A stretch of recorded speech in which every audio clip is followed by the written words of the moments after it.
जय हिंद दोस्तों। राम राम। मैं राजेश कुमार स्वागत करता हूँ आपके अपने परिवार रोजगार सारथी में। उम्मीद है आप लोग स्वस्थ होंगे और जिंदाबाद होंगे, पेपर की तैयारी बहुत अच्छे से कर रहे होंगे। तो जैसा कि आप लोग जानते हैं कि हम लोग क्या कर रहे हैं, हम लोग कर रहे हैं हिस्ट्री। हम लोग कौन सी हिस्ट्री कर रहे हैं? हम लोग कर रहे हैं अभी मध्यकालीन हिस्ट्री। और मध्यकालीन हिस्ट्री में हम लोग क्या कर रहे हैं?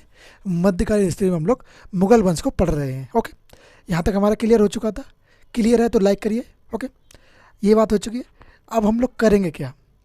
हम लोग मुगल वंश में कहाँ अकबर तक आ चुके थे। अब हम अकबर को सॉरी हुमायूं को पढ़ेंगे। कहाँ तक पढ़ चुके हैं हम लोग? बाबर तक पढ़ चुके हैं मुगल वंश में, जो कि मुगल वंश का संस्थापक था। ओके, ये बात क्लियर होगी। ये हम किस एग्ज़ाम के लिए तैयारी कर रहे हैं? तो ये कौन सा एग्ज़ाम? यूपी पुलिस और एसएससी जीडी, ये दो एग्ज़ाम के लिए हम लोग हिस्ट्री पढ़ रहे हैं। कोशिश कर रहे हैं कि जल्दी से जल्दी हिस्ट्री हमारी ख़त्म हो जाए, समाप्त हो जाए, जिससे हम इसके प्रैक्टिस सेट भी कर सकें। प्रैक्टिस सेट ऑलरेडी हमारे चैनल पे चलाए जा रहे हैं। यूपी पुलिस का प्रैक्टिस सेट अलग से चल रहा है, यूपी जीके का, और करंट अफेयर मॉर्निंग में 6 बजे आपको मिल जाती है। और प्रैक्टिस सेट किसका? जीएस और जीके का प्रैक्टिस सेट हर रोज़ दोपहर 3 बजे अपलोड कर दिया जाता है। तो सबसे पहले आप लोग प्रैक्टिस सेट रोज़ाना लिया करें, जिससे आपकी तैयारी को और बेहतर बनाया जा सके। ओके, ये बात हो चुकी है। अब हम बात करेंगे कि अपने टॉपिक पर। टॉपिक हमारा कौन सा है? टॉपिक हमारा है कौन सा? हुमायूं। क्या हुमायूं? क्या हम लोग कहाँ तक ख़त्म कर चुके हैं? हम लोग कर चुके हैं मुगल वंश तक। ओके, मुगल वंश पे आ चुके हैं, ख़त्म नहीं किया, सॉरी। मार कर ले लेते हो एक बार, 1 मिनट जरा रुकिएगा, चेक कर लेते हो मार का सही है। बढ़िया चल रहा है, क्वालिटी वाला है। ओके, तो हम बात करेंगे अपने टॉपिक पर। टॉपिक हमारा क्या है? टॉपिक हमारा है हुमायूं। हुमायूं क्या? हुमायूं किसका बेटा था? बाबर का बेटा। बाबर के 4 बेटे थे, हम लोग उन चारों के बारे में जान चुके थे। कौन कौन था? उन 4 बेटों में से एक ये था जिसका नाम है क्या? हुमायूं। ओके, हुमायूं ने क्या कार्य किया है, चलिए जानते हैं। सबसे पहले जानते हैं हुमायूं का शासनकाल। हुमायूं का शासनकाल कितना है? हुमायूं का शासनकाल 2 भागों में डिवाइड है। भैया 2 भागों में कैसे? 2 भागों में ऐसे कि एक तो इसका, जब इसका ये राजा बनेगा कब से कब तक? 1530 से लेकर 1540 तक, 10 वर्ष का शासनकाल ये हो गया। उसके बाद 1555 से लेकर 1556 तक 1 वर्ष का शासनकाल वो हो गया। भैया ये शासनकाल में अंतर क्यों है? तो भैया शासनकाल में अंतर होने का कारण ये है कि इस समय ये, जब ये शासन के बीच में जो अंतर है, इस समय ये हार जाता है किसी से। किससे? शेरशाह सूरी से हार जाता है। उस समय संस्थापक कौन रहता है, गद्दी पर कौन रहता है दिल्ली की? उस समय रहता है शेरशाह सूरी। तो इसलिए ये अंतराल है। इस अंतराल को हम विस्तार से जानेंगे आगे। ओके, पहले आते हैं, जानते थोड़ा इसके बारे में कि ये कौन है, आखिरकार ये है कौन हुमायूं। तो सबसे पहले हमें पता है कि हुमायूं किसका पुत्र है? हुमायूं है बाबर का पुत्र। बाबर के टोटल 4 पुत्र थे, हैं? 4 पुत्रों के बारे में हम लोग बाबर की जब वीडियो पढ़ रहे हैं उसके बारे में जान चुके थे, बाबर के बारे में। अब इससे आगे उसके एक पुत्र जो बड़ा पुत्र था और इस वंश को आगे बढ़ाएगा। किसको? मुगल वंश को। तो मुगल वंश का जो शासक है वो रहेगा कौन? हुमायूं। हुमायूं का जन्म कब हुआ? हुमायूं का जन्म हुआ 6 मार्च 1508 को। कब हुआ हुमायूं का जन्म? तो हुमायूं का जन्म हुआ 6 मार्च 1508 को। 6 मार्च 1508 को हुमायूं आ चुका था, इसका जन्म हो चुका था। ओके, इसके पिता का नाम क्या था? पिता का नाम था बाबर। क्या नाम था पिता का? पिता का नाम था बाबर, जो कि मुगल वंश का संस्थापक है। ओके, अब हम आते हैं इसके बारे में ज़्यादा इसके वैसी डिटेल कुछ है नहीं, इसके अभियानों पर डायरेक्ट हम लोग चलते हैं। जैसा कि इसके अभियान कौन कौन से हैं। पहला है 1531 में एक अभियान इसने किया। वो अभियान कौन सा था? वो था कलिंजर अभियान। कौन सा? कलिंजर अभियान। कलिंजर को क्या किया इसने? कलिंजर में कौन थी उस समय? तो कलिंजर में एक महिला व्यक्ति थे, कौन से? रुद्रदेव शासक। उस समय कौन सा? कलिंजर में एक शासक थे जिसका नाम था रुद्रदेव। तो इसने रुद्रदेव के खिलाफ अभियान किया। कहाँ पे? कलिंजर में। तो इसने क्या किया? इस अभियान में ये विजयी हुआ। क्या हुआ? इस अभियान में ये जीत गया। कौन? हुमायूं इस अभियान में जीत गया। फिर उसके बाद फिर एक और युद्ध लड़ा इसने। कब लड़ा? 1532 में एक अभियान और किया। कौन सा अभियान किया? 1532 में, जिसको चुनार अभियान कहते हैं। कौन सा अभियान? चुनार। कौन सा? चुनार का घोड़ा। कौन सा? चुनार का घोड़ा। ओके, ये अभियान इसको कहा जाता है। ये कहाँ पे ये किया इसने? जो हम चुनार है, चुनार को हम क्या कहते हैं? चुनार को हम कहते हैं पूर्वी भारत का प्रवेश द्वार। चुनार को हम कहते हैं पूर्वी भारत का प्रवेश द्वार। अगर पूर्वी भारत से आपको प्रवेश करना है तो चुनार से होते हुए आप भारत में प्रवेश कर सकते हैं। तो इसलिए इसको क्या कहते हैं? पूर्वी भारत का प्रवेश द्वार। किसको? चुनार को। ये अभियान इसने कब किया? ये अभियान किया 1532 में। फिर उसके बाद इसने उसी वर्ष एक अभियान और किया। वो अभियान कौन सा था तो चलिए जानते हैं। 1532 में ही इसने एक अभियान और किया जिसको कहते हैं देवराई। कौन सा? देवरिया। कौन सा? देवरिया अभियान। कौन सा? देवरिया अभियान किया। ये किसके खिलाफ किया? ये किया महमूद लोदी लोधी के खिलाफ। इसमें क्या किया? इसने महमूद लोदी के खिलाफ ये अभियान किया। इसमें क्या हुआ? ये विजय हुआ। कौन हार गया? महमूद लोदी को इसने हरा दिया। किसको हरा दिया? महमूद लोदी को इसने हरा दिया। किसने? हुमायूं ने। हुमायूं ने इसको हराने के बाद फिर इसने आगे एक और अभियान किया। अभियान कब किया? 1535 में। 1535 में जो अभियान किया वो कहाँ पे किया था? वो किया था चुनार किले पर। किस पर किया? एक चुनार का किला है, उस चुनार किले पे किया। और ये इस अभियान में ये चुनार का किला जीत जाता है। ओके, इस अभियान में ये चुनार का किला जीत जाता है। ये 33 है, 1533।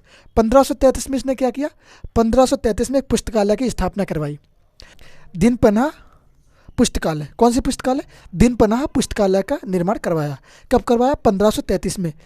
ये पुस्तकालय इसकी मौत का कारण बनता है। अब हम इस जानेंगे कि ये मौत का कारण क्यों बना। जिसका इसने निर्माण करवाया उसी से इसकी मौत हो जाती है। जानेंगे कैसे हुआ इसकी मौत, है ना। उससे पहले एक चीज़ इधर आ जाइए। 26 जून 1539। 26 जून 1539 को क्या हुआ? चौसा युद्ध हुआ। आप लोग जब बहुत पढ़ा सुना होगा कि चौसा युद्ध। तो चौसा युद्ध किस किस के बीच में हुआ था? अकबर और शेरशाह सूरी के बीच में। किसके बीच में हुआ? अकबर एवं शेरशाह सूरी के बीच में ये युद्ध हुआ। कब हुआ? 26 जून 1539 को। ओके, 1539। ओके, ये युद्ध हुआ। इस किसके बीच में हुआ? शेरशाह सूरी और अकबर के बीच में। कहाँ पर हुआ ये? कर्सनार नदी पर। कौन सा? कर्सनासा नदी। कौन सी? कर्सनासा नदी पर ये युद्ध हुआ। इसमें भैया क्या हुआ? इसमें कौन जीता कौन हारा? तो भैया इसमें शेरशाह सूरी हार गया। और कौन जीत गया भैया इसमें? तो इसमें जीता कौन? इसमें जीता हुमायूं। हुमायूं इसमें जीत जाता है।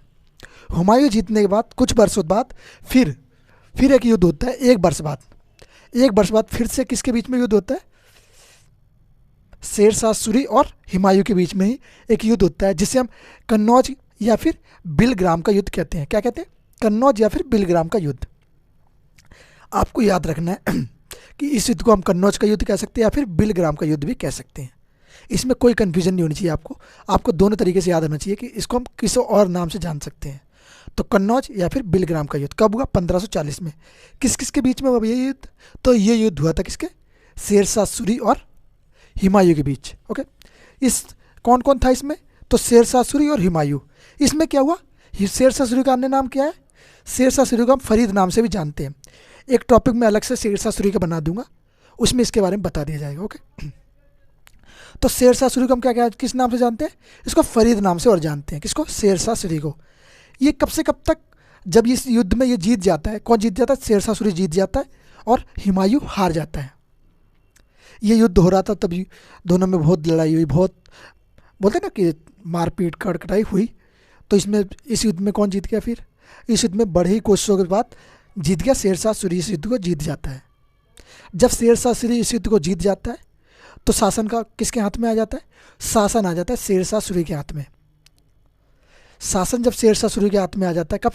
1540 से लेकर 45 तक। ओके, फिर क्या होता है? फिर जब ये हुमायूं है, हुमायूं जिस नदी पर पहाड़ के ऊपर लड़ाई ये लोग कर रहे थे दोनों, जब लड़ाई कर रहे थे तो ये पहाड़ से गिर जाता है। ये हार जाता है। पहाड़ से कूदता है तो नीचे नदी बह रही होती है, तो उस नदी में ये गिर जाता है। गिर के बहते बहते डूब जाता है। डूबने के कारण ये इसको पता नहीं चलता कहाँ चला गया, बहते बहते जा रहा होता है। तो एक व्यक्ति होता है जिसका नाम है कौन? निजाम भिश्ती। निजाम भिश्ती इसकी जान बचाता है। किसकी? हुमायूं की निजाम भिश्ती जान बचाता है। जब निजाम भिश्ती हुमायूं की जान बचाता है तो हुमायूं कहता है तुमने मेरी जान बचाई, जब मैं राजा बनूंगा तो तुम जो मांगोगे तुम्हें वो दिया जाएगा। और निजाम भिश्ती की इच्छा क्या थी? राजा बनने की। जानेंगे निजाम भिश्ती के बारे में आगे कि निजाम भिश्ती ने क्या क्या कार्य किए। ओके, अरे दोस्तों अब आते हैं अपने और टॉपिक पर बारे में जानते हैं। इससे आगे हम क्या जाने थे? एक मिनट। जैसा कि हमने क्या जान चुके थे कि हुमायूं शेरशाह सूरी से हार जाता है। कब? 1540 में हुमायूं शेरशाह सूरी से जब हार जाता है तो शासन किसके हाथ में आ जाता है? शासन आ जाता है शेरशाह सूरी के हाथ में। कब से कब तक शासन उसके हाथ में रहता है? शासन रहता है कब से कब तक? 40 से लेकर 45 तक, और 55 तक चलेगा वो शासन। ओके, पर अब हम जानते हैं एक चीज़ और, उससे पहले एक चीज़ कि जैसे ध्यान से देख रहे हो ना कि हुमायूं शासक था, अच्छा खासा चल रहा था उसका वर्ष, पर क्या हुआ भाई साहब? हार गया। हार गया तो इससे हम क्या, तो ज़िंदगी हमारी क्या ऐसी है कि ज़िंदगी की मिसाल हम कैसे समझ सकते हैं? लूडो के द्वारा। लूडो खेलते हो ना आप लोग, तो क्या है, ज़िंदगी लूडो की तरह होती है। उम्मीद क्या होती है हमेशा? उम्मीद होती है कि 6 आ जाए, हमेशा उम्मीद रहती है कि 6 आ जाए, मगर आता क्या है? 1 आता तो भी चलता है। तो वही है कि ज़िंदगी की मिसाल हमें लूडो से समझ आती है। उम्मीद हमेशा 6 की होती है, अगर 1 आए तो भी चल जाता है। तो भाई साहब जॉब भी आपकी ऐसी है कि ज़िंदगी तो हमेशा किसकी है कि यार इससे बेटर मिल जाए, पर अगर अभी भी जो मिल रहा है वो भी चल जाता है, तो कोशिश करो जितना मिल रहा है उतने में आगे बढ़ते रहो, रुको मत। अगर 1 मिल रहा है तो 1 में भी आगे बढ़ो, पर स्टेप बाय स्टेप बढ़ो। कोशिश करो कि 6 मिले, पर 6 से पहले 1 को ही प्राप्त करो। 1 मिलेगा तो आगे बढ़ पाओगे। तो वही है, लूडो की तरह ज़िंदगी है, कोशिश 6 की रहती है, आता 1 है। ओके, पर फिर भी चलना ही पड़ता है। तो ऐसी हमारी लाइफ है, चलना पड़ेगा। अगर रुकोगे तो प्रॉब्लम होना शुरू हो जाएगी, तो चलते रहोगे तो अच्छी बात है, रुकोगे तो प्रॉब्लम आना शुरू हो जाती है। चलिए आते हैं अपने टॉपिक पर वापस। टॉपिक क्या हमारा? टॉपिक चला था हुमायूं। ओके, हुमायूं, जैसे कि मैंने आपको बताया था हुमायूं के कितने 4 भाई थे, हुमायूं को जोड़ के 4 भाई बोल लेते हैं, है ना। तो हुमायूं के इन 3 भाइयों के बारे में जानते हैं, क्या क्या नाम था उनका। पहला भाई का नाम क्या? मकरान। हुमायूं बड़ा हो गया, उसके बाद मकरान, अश्कनी और हिंदल। मकरान, अश्कनी और हिंदल। हुमायूं ने क्या किया? हुमायूं जब शासक बन गया तो इसने अपने भाइयों को अलग अलग हिस्सा दे दिया कि तुम इस पे कब्जा करो, तुम इस पे कार्य करो, तुम इस पे कार्य करो, तुम इस पे कार्य करो। हर भाई को अलग अलग जगह का शासक बना दिया। शासक बनाने के बाद अब वो क्या करेगा कि भाई इनके शासक बन जाते। कहाँ का शासक बनाया तो जानते हैं? काबुल पे किसको बना दिया? कमरान को कर दिया कि भाई तू काबुल संभाल। और अस्कनी से क्या बोला? अस्कनी से बोला कि तू संभल संभाल। क्या बोला? संभल संभाल। और हिंदल से क्या बोला? हिंदल से बोला तू मेवाड़ संभाल ले भाई। तो इसने क्या किया? अपने सारे भाइयों को अलग अलग जगह का बोल सकते हैं या सेनापति या फिर सॉरी क्या बना दिया? अलग अलग जगह का शासक बना दिया। ओके, अब आ जा बात करते हैं इसके बारे में।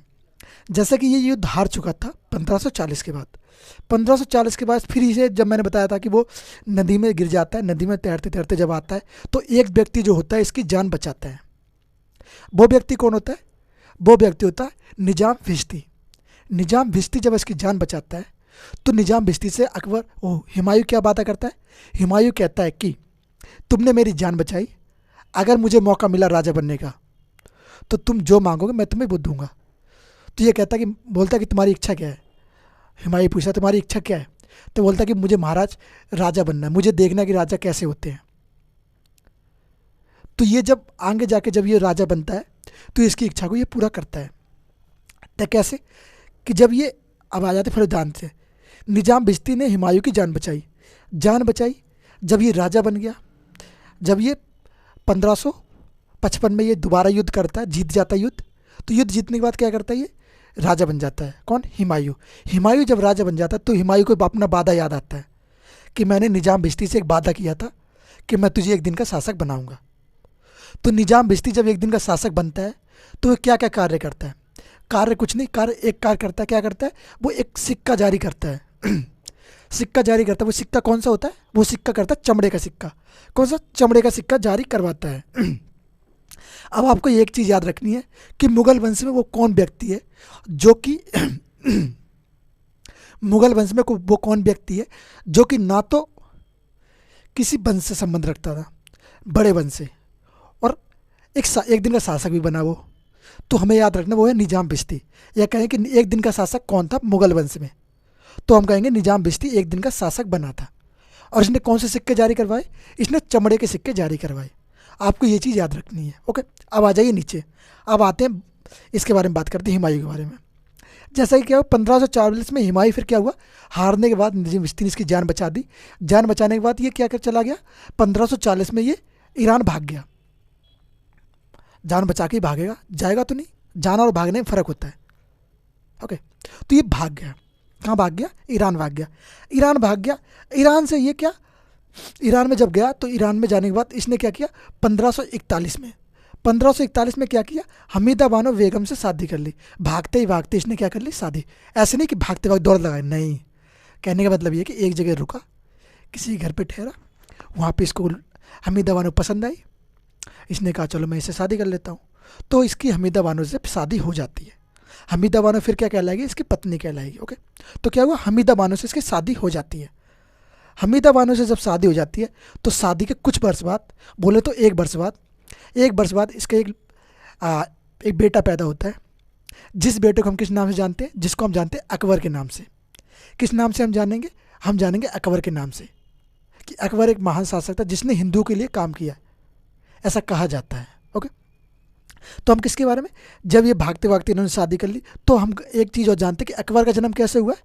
अकबर का जन्म भागते भागते हुआ है। सीधी सीधी बात यहाँ से सामने आती है। ओके, फिर आगे आते हैं, अकबर का जन्म कब हो गया, अकबर का जन्म 1542 में हुआ। 1541 में इसकी शादी हुई, किससे, हमीदा बानो बेगम से शादी हुई। और 1541 में इसका क्या हुआ, इसकी अकबर का जन्म हुआ। अकबर का जन्म हुआ तब इसकी आर्थिक स्थिति कैसी खराब थी, किसकी, हुमायूं की आर्थिक स्थिति जब खराब थी उस समय की, तो इसका लालन पालन किसने किया, इसको पालन पोषण किस व्यक्ति ने किया। तो इसका जो पालन पोषण हुआ किसने किया, एक अमरकोट के एक शासक थे राजा बीरसाल। कौन था, अमरकोट का एक शासक था जिसका नाम था राजा बीरसाल। राजा बीरसाल के यहाँ किसका, अकबर का लालन पालन हुआ, मतलब अकबर बड़ा हुआ उनके यहाँ पे।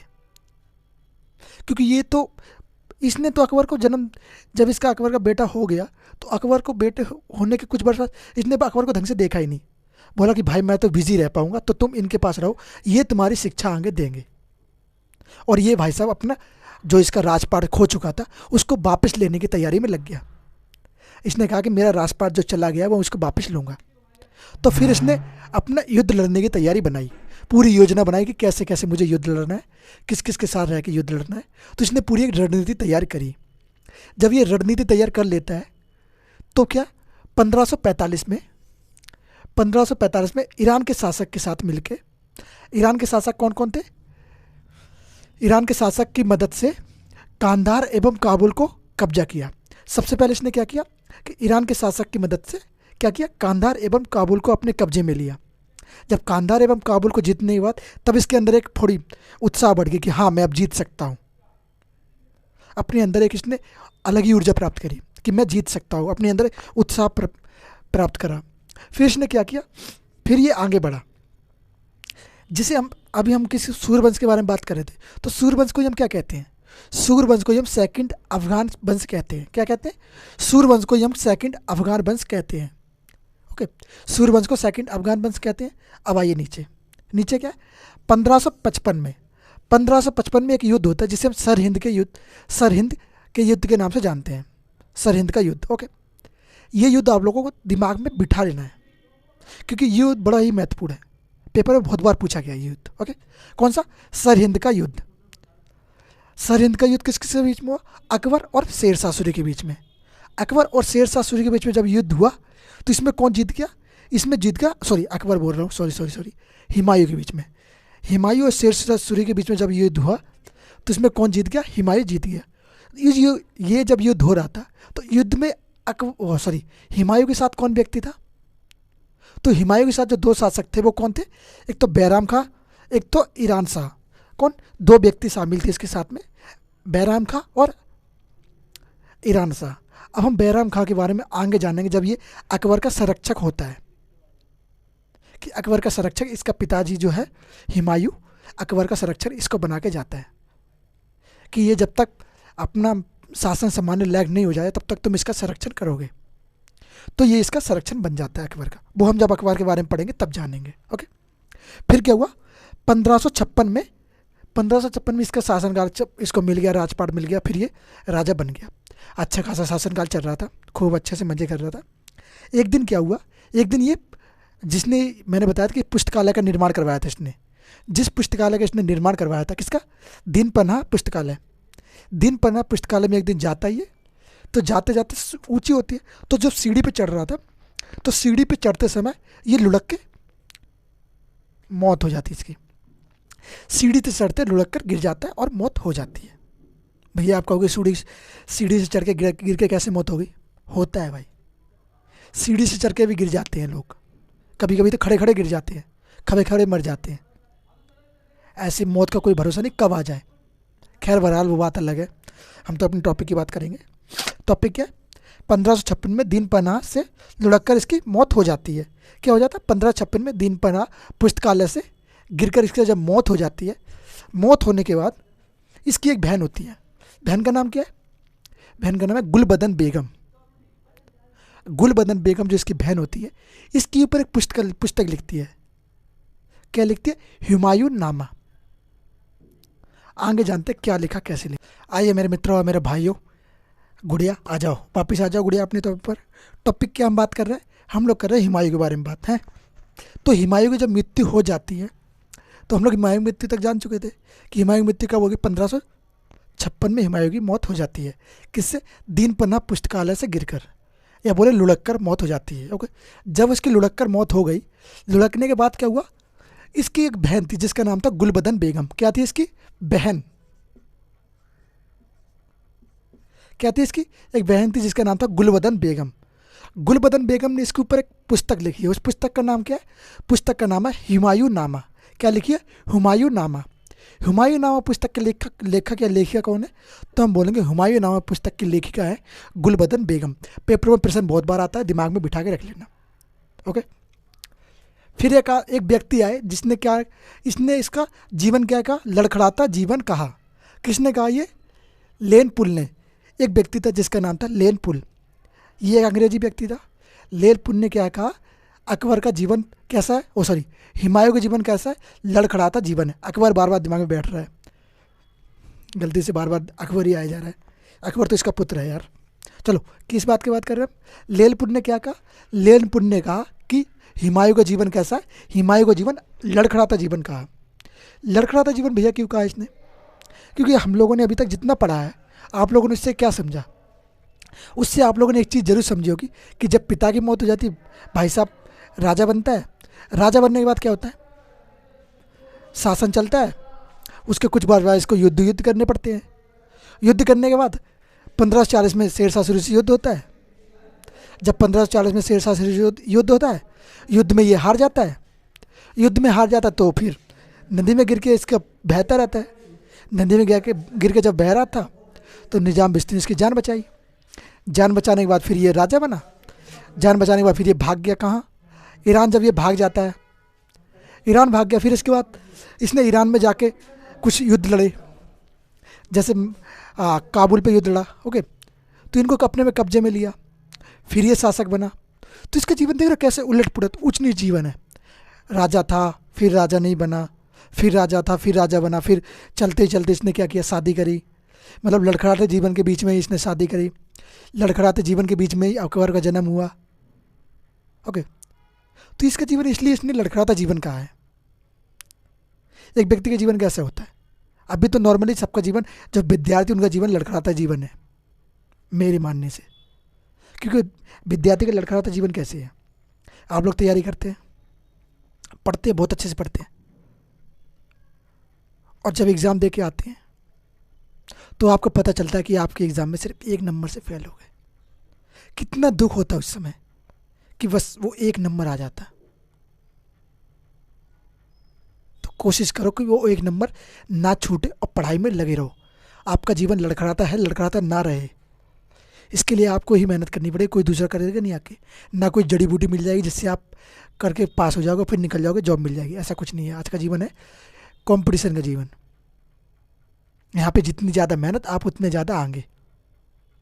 ओके, तो मेहनत पे कायम रहो, सब कुछ प्राप्त हो जाएगा।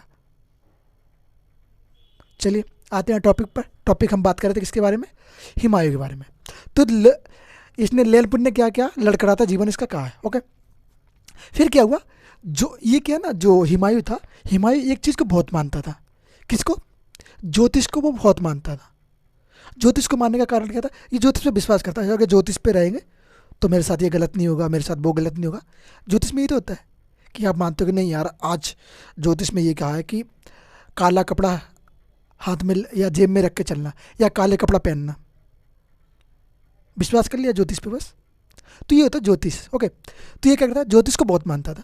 ज्योतिष का मानने का फिर ये क्या करता था कि हर दिन ना ये प्रत्येक दिन ये क्या करता था, हर दिन अलग अलग प्रकार के कपड़े पहना करता था। सोमवार को कुछ अलग कपड़े, बुधवार को कुछ अलग कपड़े, या बोला जाए मंगलवार को कुछ अलग कपड़े, मतलब बोला जाए 7 के 7 दिन अलग अलग कपड़े पहना करता था। रविवार को काले कपड़े पहना था, शनिवार को लाल कपड़े पहना करता था, तो शनिवार को काले कपड़े पहना करता था। तो हर प्रकार ये अलग अलग कपड़े पहना करता था। ओके, तो 7 के 7 दिन अलग अलग वस्त्र धारण करता था। ओके, तो इसको किस पे बोल सकते हैं, ज्योतिष पर बहुत ज़्यादा मानता था ये। ओके, अब आए नीचे। हुमायूं की जब मौत हो जाती तो इसका मकबरा, जैसे मुस्लिम धर्म में क्या है ना, या मुगल धर्म में क्या बोलते हैं, इनका मकबरा बनाया जाता है। तो इनका जो मकबरा बनाया जाता है, तो इसका मकबरा बनाया गया किसका, हुमायूं का। तो हुमायूं का मकबरा कहाँ पे बनाया गया, किसने बनवाया? तो हुमायूं का मकबरा कब, हमीदा बानो बेगम ने बनवाया। किसने बनवाया? हमीदा बानो बेगम। हमीदा बानो बेगम कौन है? हमीदा बानो बेगम अकबर की मम्मी और इसकी पत्नी। पत्नी कौन? जब इसने भगते भगते उससे शादी करी थी। कब? 1541 में। ओके, 1541 में शादी करी थी। 1542 में किसका, अकबर का जन्म हो गया था। तो ये कौन रहेगी? अकबर की मम्मी रहेगी और इसकी पत्नी रहेगी। तो किसने इसका निर्माण करवाया मकबरे का? इसकी मम्मी ने। ओके, तो अकबर की मम्मी ने और इसकी पत्नी ने, हुमायूं की पत्नी ने इसका निर्माण करवाया। ओके, ये जो हुमायूं का मकबरा है, एक 1993 में क्या हुआ, 1993 में यूनेस्को में शामिल कर लिया गया, कि बोला गया कि एक अलग धरोहर है। क्यों यूनेस्को में शामिल किया गया? क्योंकि इसके विपरीत और भी थे जो अलग अलग प्रकार के थे। जैसे आइए, ये क्या हुआ, कब बना? 1562 में बन गया। ये 1562 में इसका निर्माण करवाया। ओके, ये क्या है? तैमूर लंका मंडल। एक तैमूर लंका मंडल नाम से एक चीज़ है। तो ये क्या है? ये समरकंद में स्थित है। कहाँ पे? तैमूर नाम का मंडल कहाँ पे? समरकंद में स्थित है। समरकंद कहाँ पे? वर्तमान उज्बेकिस्तान में। कहाँ पे? उज्बेकिस्तान में। ओके, और क्या हुआ? इसका एक और है, 4 बाग परंपरा। 4 बाग परंपरा की शुरुआत कब होगी? जब हम अकबर को पढ़ेंगे तो उसके शासनकाल में हम लोग जानेंगे कि 4 बाग परंपरा की स्थापना या शुरुआत किसने की, कब की, कैसे की। ये सब हम जानेंगे अकबर के समय की। ये 4 बाग परंपरा किसकी है? अकबर के समय की है। तो हम 4 बाग परंपरा के बारे में किसके बारे में जानेंगे? अकबर के समय में जानेंगे इसके बारे में, कि कैसे कैसे अकबर ने इसकी शुरुआत करवाई। तो आज हम कितना जान चुके हैं? आज हम जान चुके हैं किसके बारे में? हुमायूं के बारे में पूरा, कि कैसे हुमायूं राजा बना। हुमायूं के 4 भाई थे। हुमायूं ने 4 भाइयों को कौन कौन सा हिस्सा दे दिया था। ओके, हुमायूं कैसे कौन कौन से युद्ध लड़े, हुमायूं कैसे हार जाता है, फिर हुमायूं हारने के बाद कैसे वापस खड़ा होता है, फिर वापस युद्ध लड़ता है और कैसे अपना राज्य वापस ले लेता है, फिर उसकी कैसे मृत्यु हो जाती है। 1 वर्ष बाद 1555 में युद्ध लड़ता है, जीत जाता है, जिसे सरहिंद का युद्ध बोलते हैं, जीत गया। फिर वो उसकी मौत हो जाती है। कब हो जाती है? 1556 में। किससे? दीन पन्ना पुस्तकालय की सीढ़ी से गिर के उसकी मौत हो जाती है। मौत हो जाती है, फिर उसके बाद उसकी बहन आती है। उसकी बहन उसके ऊपर एक पुस्तक लिखती है।